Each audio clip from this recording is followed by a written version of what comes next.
নমস্কার।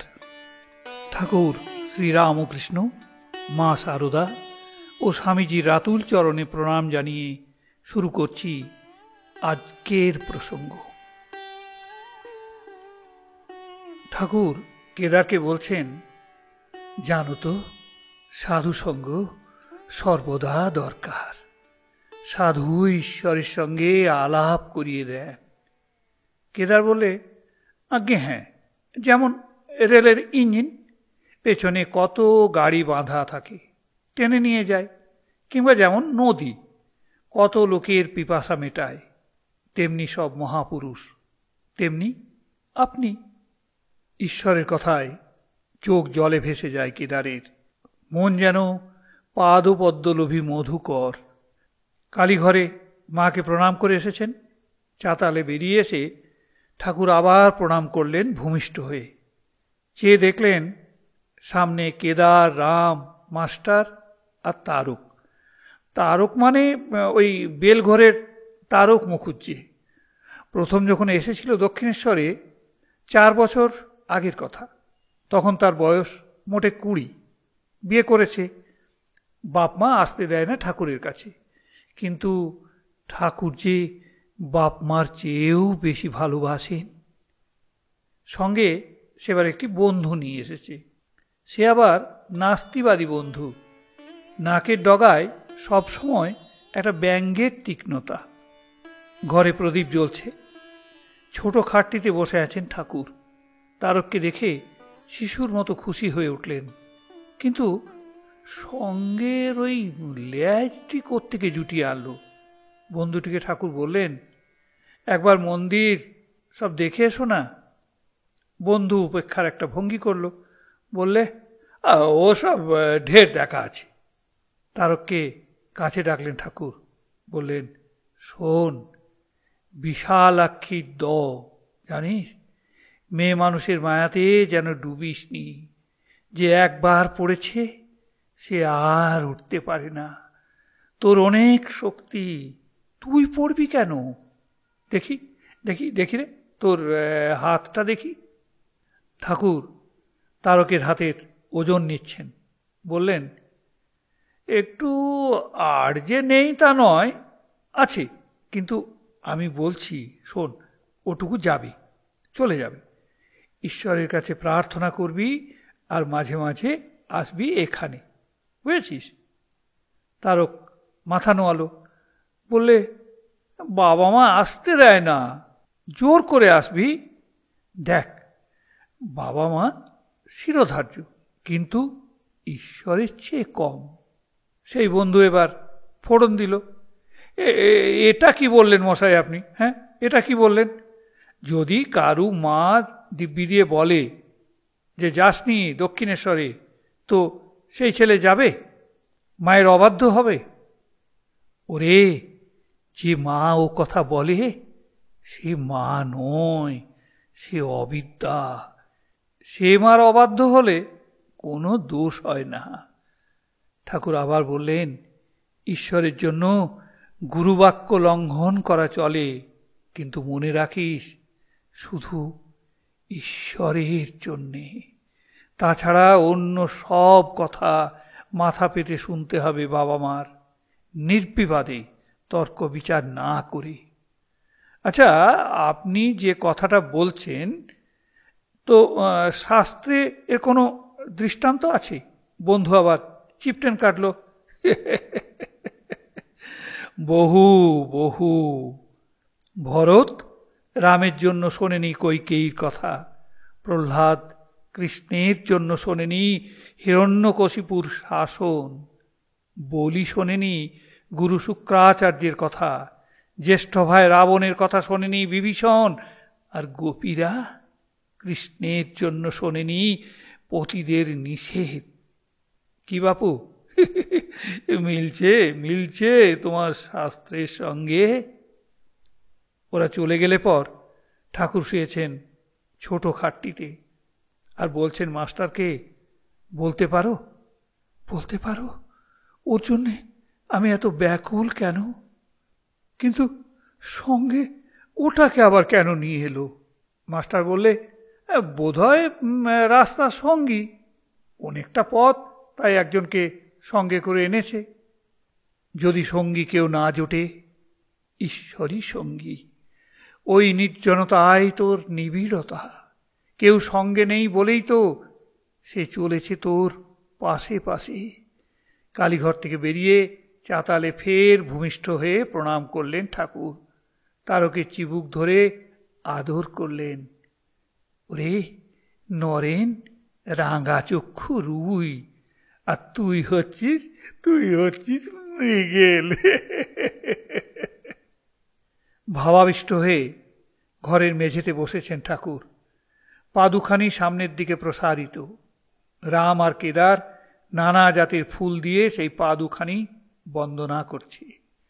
ঠাকুরের দুপায়ে দুই বুড়ো আঙুল ধরে বসে আছে কেদার। তাদের বিশ্বাস যে স্পর্শে শক্তি সঞ্চার হবে, কিন্তু তাইতে কি হয়? যিনি দেবার তিনি যদি না দেন, শুধু তার আঙুল ধরলে কিচ্ছু হবে না। ঠাকুর তার অর্ধবাহ্য দশায় বলছেন, মা, ও আমার আঙুল ধরে কি করতে পারবে? কি করতে পারবে? কেদার তো অপ্রস্তুত। মনের কথা কি করে টের পেয়েছেন অন্তর্যামী? তাড়াতাড়ি আঙুল ছেড়ে দিয়ে হাত জোড় করলে সে। মনের আরও কথা টের পেয়েছেন, গোপনীয় নিগূঢ় কথা। প্রকাশ্যেই তাই বলছেন ঠাকুর। মুখে বললে কি হবে যে মন নেই কামকাঞ্চনে? এখনো তোর মন টানে রে। আমি বলি কি, এগিয়ে পড়ো। একটু উদ্দীপন হয়েছে বলে মনে করো না যে সব হয়ে গেছে। চন্দন গাছের বনের পর আরও আছে রূপার খনি, সোনার খনি, হিরে মানিক। এক্ষুনি থামলে চলবে কেন? কণ্ঠ শুকিয়ে গিয়েছে কেদারের। রামের দিকে চেয়ে বলছে ভয়ে ভয়ে, ঠাকুর এ কি বলছেন? ঠিকই বলছেন। এমনি তো মনের মুখোমুখি হবে না, খালি পাশ কাটিয়ে যাবে। ঠাকুর মনের সঙ্গে সম্মুখ সাক্ষাৎ ঘটিয়ে দিলেন। এখন দেখো একবার নিজের নির্ভেজাল রূপটুকু, আর আত্মতৃপ্তির আবরণ টেনে রেখো না। দেখো এখনো কত বিকৃতি, কত বৈচিত্র্য। কৃপা পেয়েছ বলেই তো পেলে এই আত্মদর্শনের সুবিধে। দর্পণ আবার মার্জন করো, স্খালন করো ক্ষত ক্লেদ। ওগো, জানো তো এই কামকাঞ্চনী আবরণ, এত বড় বড় গোপ, তবু তোমরা ওতেই রয়েছ জুজু হয়ে। বলো, বলো ঠিক বলেছি কিনা? মনে মনে দেখো বিবেচনা করে। কেদার চুপ করে আছে। ঠিক বলছেন। জানো তো, যাকে ভূতে পায় সে জানতে পায় না যে তাকে ভূতে পেয়েছে। যারা কাম কাঞ্চন নিয়ে থাকে তারা নেশায় কিছুই বুঝতে পারে না। যারা দাবা বোড়ে খেলে তারা অনেক সময় জানে না কি যে ঠিক ঠিক চাল, কিন্তু যারা অন্তর থেকে দেখে তারা ঠিক বুঝতে পারে। একদিন কেদারের বুকে হাত বুলিয়ে দিতে ইচ্ছে হলো ঠাকুরের, কিন্তু পারলেন না। বললেন, ভিতরে অঙ্কট বঙ্কট, ঢুকতে পারলাম না। বললাম তো, আসক্তি থাকলে হবে না।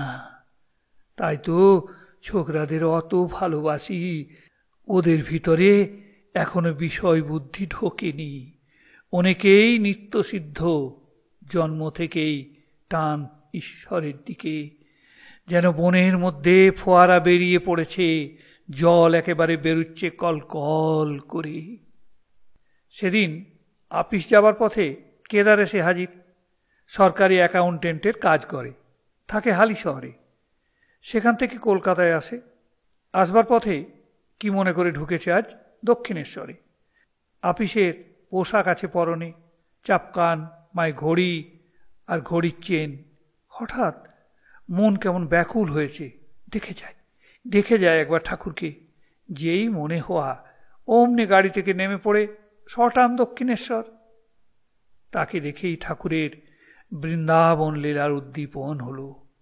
প্রেমে বিহ্বল হয়ে তিনি দাঁড়িয়ে পড়লেন আর রাধিকার ভাবে গেয়ে উঠলেন গদগদ হয়ে, সখী সে বন কত দূর, যেথায় আমার শ্যাম ও সুন্দর, আর যে চলিতে নারী, সখী সে বন কত দূর।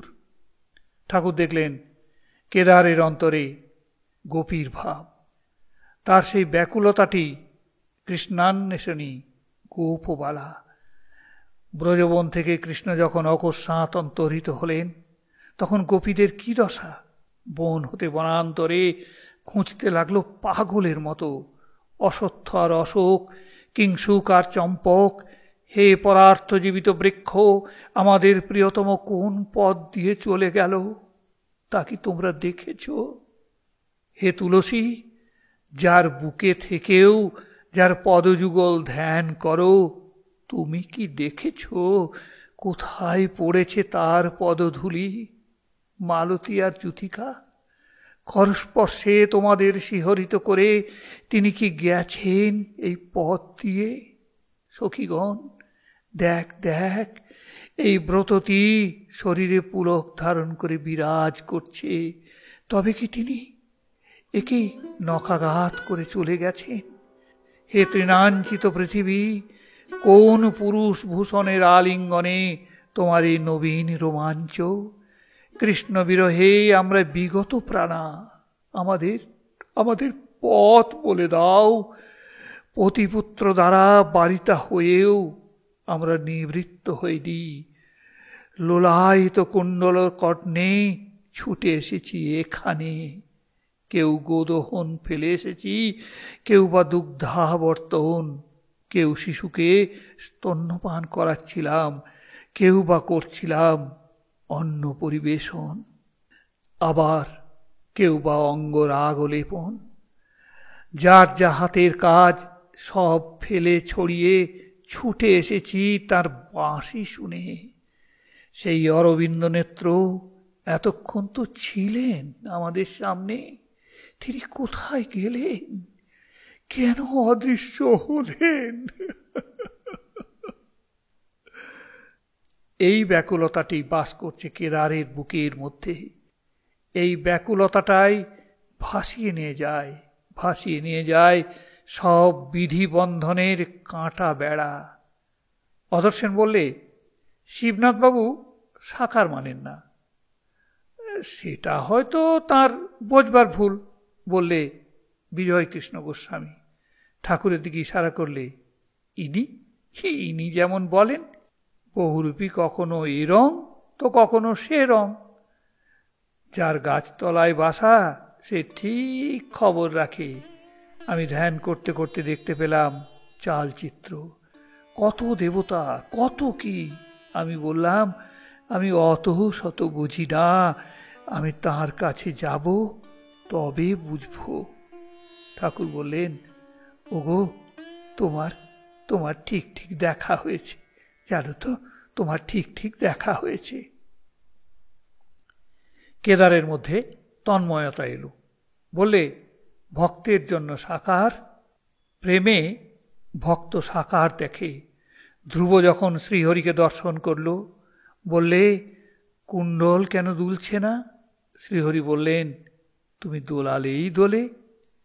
সব মানতে হয় গো, সব মানতে হয়, নিরাকার সাকার সব। কালীঘরে ধ্যান করতে করতে দেখলুম রমণী। বললুম, মা, তুই এ রূপেও আছিস? হ্যাঁ, তুই এ রূপেও আছিস?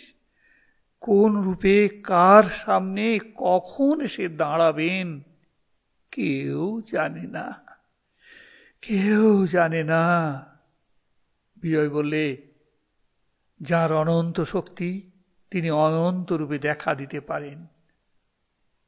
ঠাকুর বললেন, সেই যে চিনির পাহাড়ে পিঁপড়ে গিয়েছিল, তো এক দানা চিনি খেয়ে তার পেট ভরে গেল।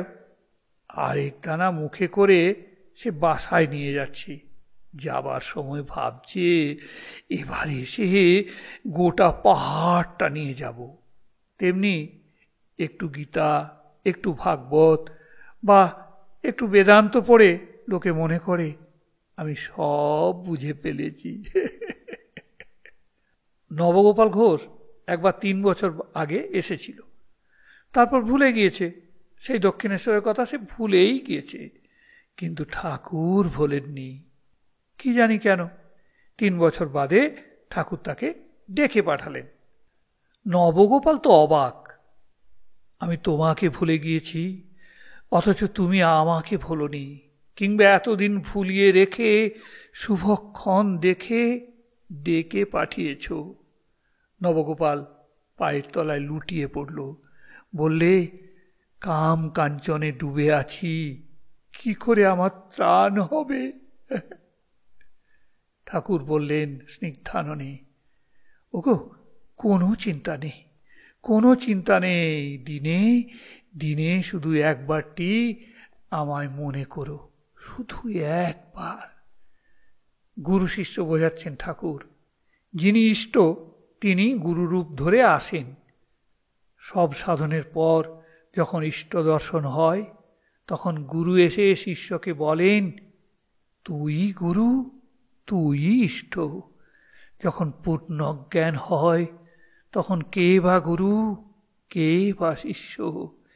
সে বড় কঠিন ঠাঁই, গুরু শিষ্য দেখা নাই। কে একজন ভক্ত বলে উঠল, তাই তো বলে যে গুরুর মাথা শিষ্যের পা। নবগোপাল বললে বোঝো মানে, শিষ্যের মাথাটা গুরুর আর গুরুর পা শিষ্যের। গিরিশ বললে না, ও মানে নয়, বাপের ঘাড়ে ছেলে চড়েছে, শিষ্যের পা এসে ঠেকেছে গুরুর মাথায়।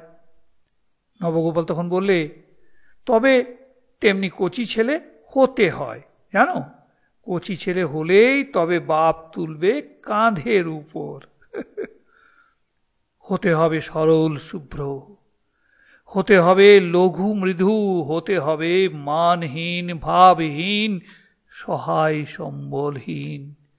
মা তখন ছেলেকে ধুলো থেকে কোলে, কোল থেকে কাঁধে তুলে নেবেন, চুমু খাবেন পদাম বুঝে। বেলঘরের তারক মুখুজ্জে অমনি এক খাঁটি ছেলে, কচি ছেলে দক্ষিণেশ্বর থেকে বাড়ি ফিরে যাচ্ছে। ঠাকুর দেখলেন তার ভিতর থেকে আলো বেরিয়ে চলেছে তারকের পিছু পিছু। তারক অসহায়, তারক আশ্রিত, অর্পিত সর্বস্ব, তাই তাকে একা ছেড়ে দিতে পারেন না। তাই তার সঙ্গ নেন, হাত ধরেন, পথ দেখান, শ্রান্ত হলে তাকে কাঁধে করে নেন। কয়েকদিন পর আবার এসেছে। ঠাকুর সমাধিস্থ হয়ে তারকের বুকের উপর পা তুলে দিলেন। তারক আর কি চায়? যম ভয় লয়কারী পরম পদ, কারুণ্য কল্পদ্রমের ধ্রুব ছায়া, এ পদের বাইরে আর কি সম্পদ চাইবার আছে? খুব উঁচু ঘর তারকের, তবে শরীর ধারণ করলেই যত গোল। স্খলন হলো তো 7 জন্ম আসতে হবে। বড় সাবধানে থাকতে হয় বুঝলে, বাসনা থাকলেই দেহ ধারণ। কে একজন ভক্ত বলে উঠল, যারা অবতার তাদেরও কি বাসনা থাকে? সরল ঠাকুর বললেন সহাস্যে, কে জানে, তবে আমার দেখছি সব বাসনা যায়নি। ওগো কি হয়েছিল, এক সাধুর আলোয়ান দেখে ইচ্ছে হয়েছিল অমনি পড়ি একখানি, সেই ইচ্ছে এখনো আছে জানো তো। জানি না বাবু আমার আবার আসতে হবে কিনা। বলরাম বসেছিল পাশে, সে হেসে উঠল শিশুর মতো, বললে আপনার জন্ম হবে কি ওই আলোয়ানের জন্যে? কে জানে, তবে শেষ পর্যন্ত একটি সৎ কামনা রাখতে হয় জানো তো। ওই চিন্তা করতে করতে দেহত্যাগ হবে বলে সাধুরা সাধুরা 4 ধামের 1 ধাম বাকি রাখে যেতে, জানো? হয়তো গেল না শ্রীক্ষেত্র, তাহলে জগন্নাথ ভাবতে ভাবতে জগন্নাথ ভাবতে ভাবতে শরীর যাবে।